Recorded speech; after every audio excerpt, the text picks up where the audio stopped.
বাংলাদেশের কোন নৃতাত্ত্বিক গোষ্ঠী সমতলে বসবাস করে? সাঁওতাল।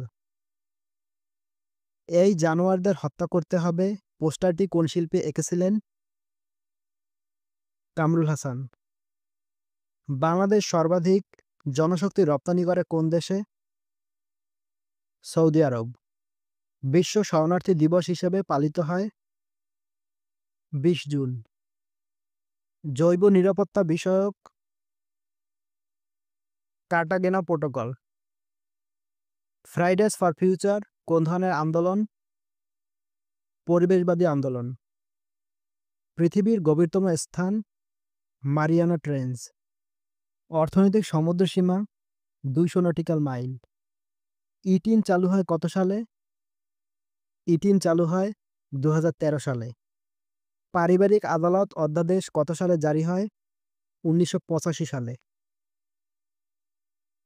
ইস্ট লন্ডন কোথায় অবস্থিত? দক্ষিণ আফ্রিকায়। ব্রিটিশ ভারতের শেষ ভাইসরয় ছিলেন লর্ড মাউন্টব্যাটেন।